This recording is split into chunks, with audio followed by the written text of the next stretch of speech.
Nigerian banks are making significant progress in raising core capital to meet new paid-up capital requirements, and they are generally on track to meet the end of first quarter 2026 deadline set by the central bank. Fitch Ratings, one of the global rating agencies, disclosed this in a statement posted on its website on Wednesday. The report said Fitch rated banks have made notable progress toward compliance. Almost all the banks in Nigeria have raised capital or formally launched a process to do so. The two largest banks, Access Holdings and Zenith Bank, are the first to secure enough fresh capital to meet the 500 billion naira requirement for an international license. Arise business analyst Chika Mbonu joins me now to discuss this further. Good morning. Good news. Good news. And I know we can use every good news we can get. So the Fitch rating, when I saw this yesterday evening, was good news that we're making progress. And it looks like April 2026 is close to done and dusted.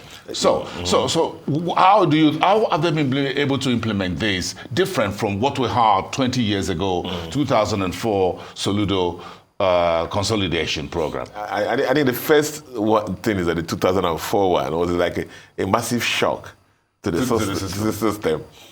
I want to confess that I was in the hall that day.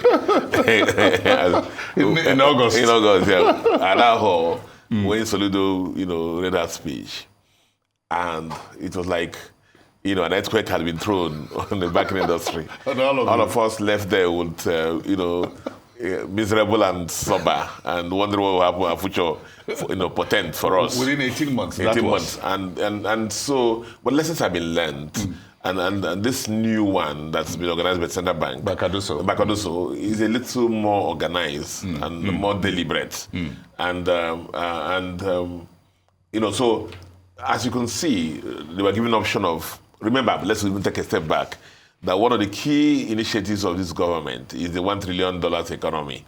And they identify that for the $1 trillion economy to be achieved, the banking system needs to be recapitalized. Remember that the 25 billion initial capital had been eroded by devaluation. And so it meant nothing. Capital, as you know, is a buffer to banks in taking risks. It enables banks to take risk. The more capital a bank has, the more risk it can. And I think Nigerian banks have been commended variously for having one of the strongest in Africa. A lot of banks thought that it was a slam dunk until CBN came out with that policy that you can't touch your reserves. So they, CBN intention that new money was coming to the banking system, which was very good. Initially, it was it didn't sit well with the bankers, but it turned out well for the economy. So the banking industry, for our viewers, I think there are about 33, 34 banks in Nigeria now. Exactly. It can be classified into about three classes. You have the top Tier 1 banks, there are about 5 of them there. And then you have Tier 2 banks, a cluster again, and then Tier 3 banks. The Tier 1 banks, their roadmaps are very clear. And indeed, 2 of them have already crossed the Rubicon. Oh, by the way, again, what the Central Bank said was that for those who have international franchise, your new capital will be 500 billion naira. The UBS, the Access Bank, UBS, Access, GT, Access, and First Bank. Technically, the first year. We call them full gas. And then if you're going to operate a national franchise, your capital will be 200 billion.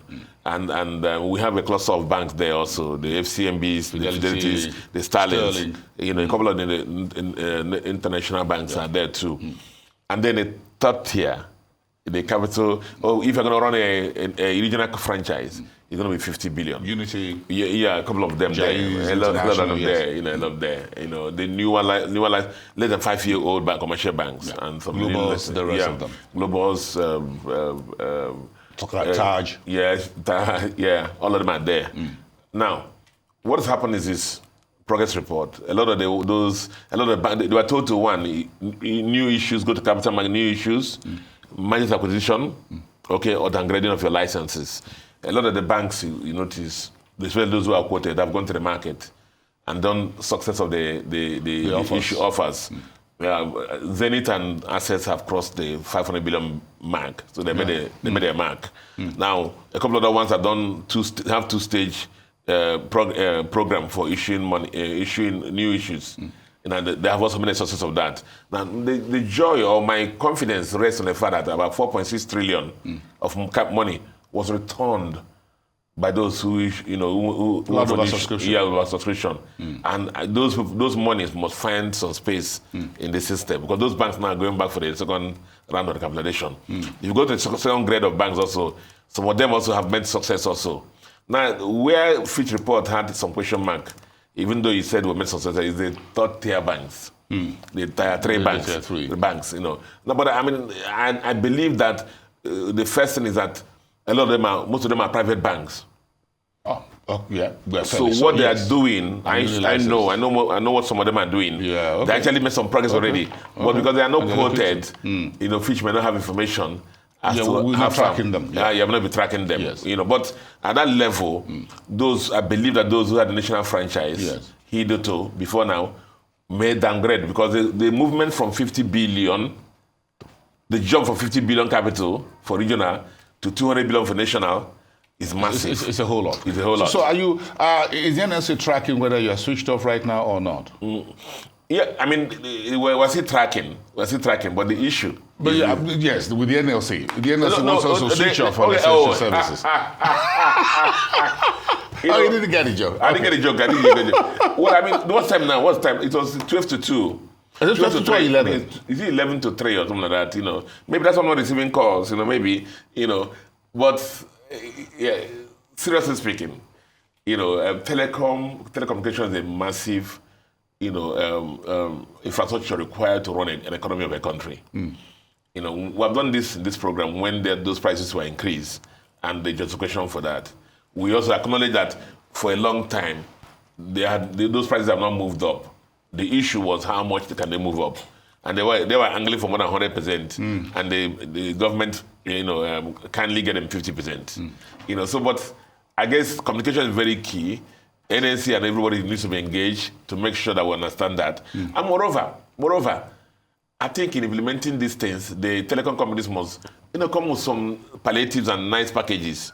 How they say, buy this, get this free. Yeah. Some free times. The times are hard. I'm sure you saw the numbers, at least for two. Telco, MTN and Airtel last year, they lost hundreds of billions. They are still hurting right now. Yeah, but Bolton, I do not think that MTN and Airtel losses were due to the fact that principally due to that we have devaluation. Devaluation was a major element. Then you've got the petrol, diesel. And the last time I spoke here, collapse of national grid 12 times or so last year. The last time I spoke here, I said they have to change their business model from using things, try to find replacement items, whether it's human capital or resources, for things that they hitherto import or spend dollars on. Okay. They're available in Nigeria. I'm aware that MTN,